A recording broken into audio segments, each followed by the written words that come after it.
বিসমিল্লাহির রহমানির রহিম। আসসালামু আলাইকুম। আমার প্রিয় শিক্ষার্থীরা, কেমন আছো তোমরা? আমি আশা করি তোমরা সবাই ভালো আছো, সুস্থ আছো। আমি আজকে মণিপুর উচ্চ বিদ্যালয় কর্তৃক আয়োজিত অনলাইন ক্লাসের পক্ষ থেকে তোমাদের শুভেচ্ছা জানাচ্ছি। তাহলে শিক্ষার্থীরা, চলো আমরা আমাদের মূল পাঠে চলে যাই। তোমরা সবাই তোমাদের তথ্য যোগাযোগ প্রযুক্তি বইটি খুলে খাতা কলম নিয়ে বসে যাও। আমরা আজকে তোমাদের তথ্য যোগাযোগ প্রযুক্তি বইয়ের পাঠ ৮ নিয়ে আলোচনা করব। শিক্ষার্থীরা, তোমরা সবাই তোমাদের পাঠ্য বই খুলে বসো 18 পৃষ্ঠায়। আজকের ক্লাসে আমি সবাইকে শুভেচ্ছা জানাচ্ছি। কাছে এবং দূরে যে যেখানে বসে আমার ক্লাসটি দেখতেছ, আমি ফিরোজা আক্তার, সহকারী শিক্ষক, মণিপুর উচ্চ বিদ্যালয়, গাজীপুর সদর, গাজীপুর। আমার ফোন নাম্বার, ইমেল দেয়া আছে। তোমাদের যখন যেটা মনে হয়, প্রয়োজন মনে হয়, আমার সাথে যোগাযোগ করবে। আমি আজকে তোমাদের সপ্তম শ্রেণীর তথ্য যোগাযোগ প্রযুক্তির দ্বিতীয় অধ্যায়ের পাঠ ৮ নিয়ে আলোচনা করব। তোমরা সবাই তোমাদের পাঠ্য বইয়ের 18 পৃষ্ঠায় চলে যাও। পাঠ ঘোষণার আগে শিক্ষার্থীরা, চলো আমরা কিছু ছবি দেখি। দেখো তো এখানে কি আসলো। প্রথমে আসলো কি? এই তো বলতে পারছো একজন, মনিটর। পাশেটা হলো কি? একটা তালা। তাহলে এই টিভিটা খোলার জন্য আমাদের কি লাগে বলো তো? রিমোট। সেরকমই তালাটা খুলতে কি লাগে? চাবি লাগে। তাহলে একটা আরেকটা ছাড়া চলে না, তাই না? টিভি চালাতে রিমোট লাগে, আর তালা খুলতে কি লাগে? চাবি লাগে। তাহলে রিমোট ও চাবি কিসের কাজ করলো তোমরা কি বলতে পারবো শিক্ষার্থীরা? হ্যাঁ, রিমোট ও চাবি কিসের কাজ লাগলো বলো তো? এই তো একজন বলতে পারছো, রিমোট ও চাবি ইনপুট হিসাবে কাজ করলো। তাহলে আজকে আমাদের পাঠের বিষয় কি শিক্ষার্থীরা বলো? Input device. ইনপুট অর্থ হলো কোনো কিছু প্রবেশ করানো, আর ডিভাইস অর্থ হলো যন্ত্র। আমরা যখন বিস্তারিত পাঠটি আলোচনা করব তখন তোমরা বুঝতে পারবে। এখন শিখন ফলগুলো দেখে নাও শিক্ষার্থীরা।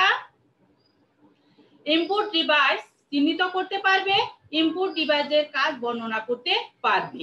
প্রথমে আমরা ইনপুট ডিভাইসগুলো দেখি। দেখো ছবিগুলো লক্ষ্য করো শিক্ষার্থীরা।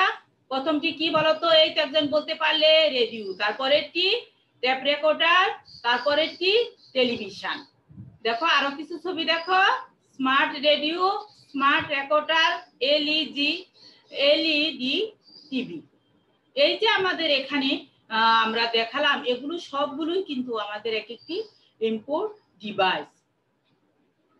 লক্ষ্য করো শিক্ষার্থীরা, এখন আমরা আলোচনা করব ইনপুট ডিভাইস বলতে কি বোঝায়। ইনপুট শব্দের অর্থ প্রবেশ করানো, আর ডিভাইস শব্দের অর্থ হলো যন্ত্র, যেটি আমি তোমাদের একটু আগে আলোচনা করলাম শিক্ষার্থীরা। এখন আমরা একটু সামনের দিকে অগ্রসর হয়ে দেখো চিত্রটি লক্ষ্য করো শিক্ষার্থীরা। এখানে একটি টেলিভিশন দেয়া আছে। এখন কোথায় ক্লিক করলে টেলিভিশনটি চলবে বলো তো সবাই? হ্যাঁ, এই তো একজন বলতে পারলে, কোথায়? হ্যাঁ, রিমোটে ক্লিক করে টেলিভিশনটি চলছে। রিমোটে ক্লিক করার পরবর্তী সময় কিন্তু টেলিভিশনটি চলবে। তাহলে রিমোট হলো ইনপুট ডিভাইস।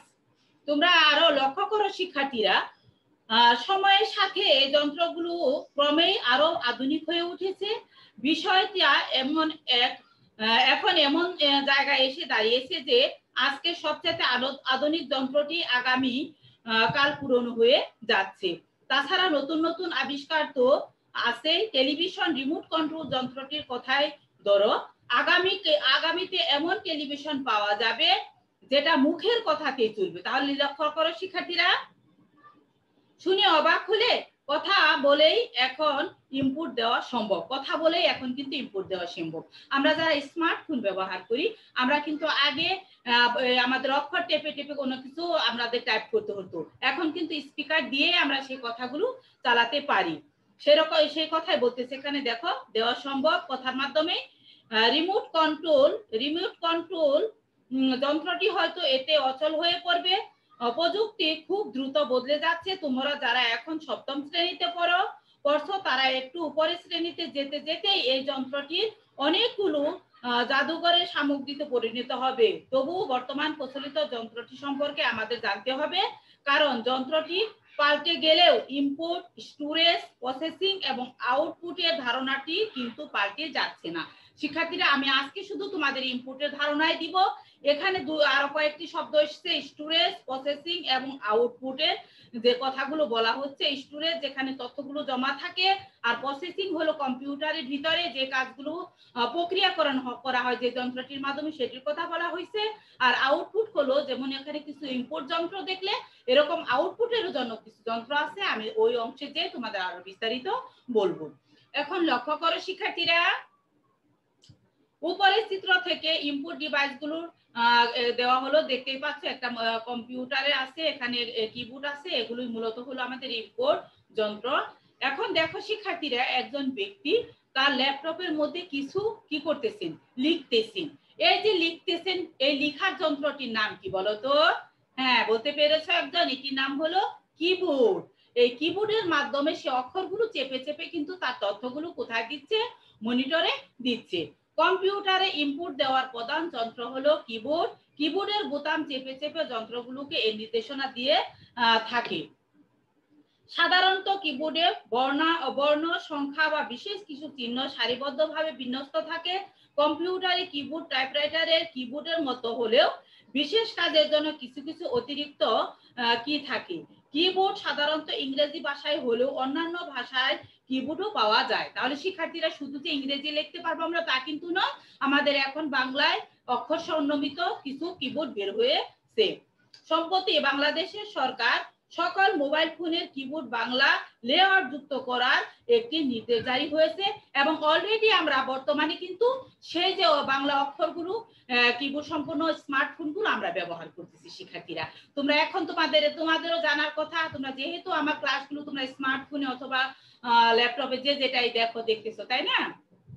আচ্ছা, এখন আমরা পরবর্তী অংশে যাই। শিক্ষার্থীরা লক্ষ্য করো, এখন আমি আলোচনা করব আমাদের আরেকটি ইনপুট ডিভাইস নিয়ে, সেটির নাম হলো কি বলতো? মাউস। মাউস সাধারণত দুটি বাটন। কয়টি বাটন শিক্ষার্থীরা? দেখো আমি চিহ্ন দিয়ে দেখাচ্ছি, আবার লক্ষ্য করো। মাউসের দুটি বাটন ও একটি কি একটি স্ক্রল চক্র থাকে, একটি হলো স্ক্রল চক্র থাকে, আর একটি হচ্ছে, আর দুটি হচ্ছে বাটন। মাউস দেখতে ইঁদুরের মতো, যা এই ইঁদুরের এই লেজের যে অংশটুকু আছে মূলত এটি লক্ষ্য রেখে এর নাম রাখা হয়েছে কি? মাউস। এখানে আমি আরেকটু তোমাদের বিস্তারিত আলোচনা করি। শিক্ষার্থীরা, তোমরা এর মধ্যে নিশ্চয় মাউস নামের একটি যন্ত্র ব্যবহার করে ফেলেছো। এটি একটি জনপ্রিয় ইনপুট ডিভাইস। একে অনেকটি পয়েন্ট ডিভাইসও বলে থাকে। যার প্রথম এটি তৈরি করেছে তাদের ধারণা ছিল এটি দেখতে ইঁদুরের মতো, তাই এর নাম দেওয়া হয়েছিল কি বলতো? মাউস। মাউসে সাধারণত দুটি বাটন ও একটি স্ক্রল চক্র, হুইল, যাকে আমরা হুইলও বলে থাকি, থাকে।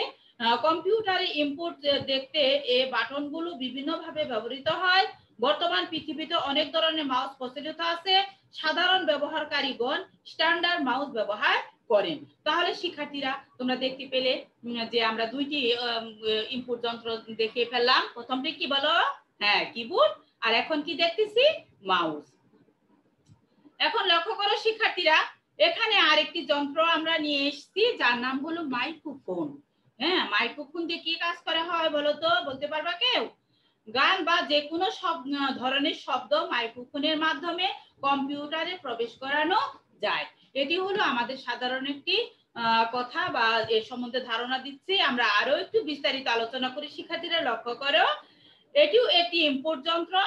আমাদের কথা, গান বা যে কোনো ধরনের শব্দ এর মাধ্যমে কম্পিউটারে প্রবেশ করানো যায়। বিশেষ করে ইন্টারনেট ভিত্তিক যোগাযোগ, কথা বলার ক্ষেত্রে এর জনপ্রিয়তা লক্ষ্য করা যায়। টেলিফোনের ব্যবহার করা হয় বলে এই যন্ত্রটি আবিষ্কার বেশ আগেই হয়েছে, তবে এখন এটাকে নিয়মিতভাবে কম্পিউটারে ইনপুট হিসেবে ব্যবহার করা হয়। কথা বলা ছাড়াও ভয়েস টেপ করার ক্ষেত্রেও মাইক্রোফোন ব্যবহার করা যেতে পারে। তাহলে শিক্ষার্থীরা, আমরা একে একে তিনটি কি দেখলাম বলতো? আমাদের ইনপুট ডিভাইস দেখলাম এবং নাম শুনলাম, এগুলো আরো লক্ষ্য করলাম আমরা। এখন শিক্ষার্থীরা লক্ষ্য করো যে এখানে আরো কিছু ইনপুট ডিভাইস দেওয়া আছে, যেগুলো বোতাম টিপে টিপে কিন্তু আমাদের তথ্যগুলো দেওয়া হয়। প্রথমে আছে, দেখো প্রথমে এটি হলো যে আমাদের আল্ট্রাসোনোগ্রাফি বা এক্সরে যে মেশিনগুলো হয় ওগুলাও কিন্তু বিভিন্ন ধরনের অক্ষরগুলো এখানে চেপে চেপে দেওয়া হয়। তারপরে ক্যালকুলেটর আছে, তারপর আমাদের একটা স্মার্টফোন আছে, এটা কি ই বুক রিডার বলা হয়, টাইপরাইটার মেশিন, ল্যাপটপ, নোটবুক, এগুলো তো তোমরা সবাই চিনো। এগুলো সবগুলোই হলো আমাদের একটি ইম্পোর্ট ডিভাইস, যেটি আমাদের বোতাম টিপে টিপে তথ্যগুলো দেয়া হয়। তাহলে লক্ষ্য করো শিক্ষার্থীরা, এখন এই অধ্যায় থেকে নতুন আমরা কি শিখলাম বলতো? নতুন কি শিখলাম বলতো? এখানে শিখলাম আমরা স্কল চক্র বা হুইল, আইকন, ভয়েস রিকগনিশন, আর একটা হলো মাইক্রোফোন। এই শব্দগুলো আমরা নতুন পেলাম। আমি আশা করব তোমরা এই পাঠটি বাসায় আরো অনুশীলন করবে। তাহলে এই অংশ থেকে তোমরা এখন একটি বাড়ির কাজ নাও। তোমার পরিবারের কে কোন ধরনের ইনপুট ডিভাইস ব্যবহার করে তার একটি তালিকা তৈরি করে আমার মেসেঞ্জারে পাঠিয়ে দাও। পাঠিয়ে দিলে আমি পেয়ে যাব। আজকে আমার ক্লাসে সবাইকে ধন্যবাদ জানাচ্ছি, ক্লাসে মনোযোগী হওয়ার জন্য, ভালোভাবে আমার ক্লাসটি লক্ষ্য করার জন্য। তাহলে শিক্ষার্থীরা আজকে এই পর্যন্ত। তোমরা ভালো থাকো, সুস্থ থাকো। বাহিরে গেলে মাস্ক ব্যবহার করবে। বাহির থেকে এসে তোমরা 20 সেকেন্ড ধরে হাত ধুবে। সবাই ভালো থাকো।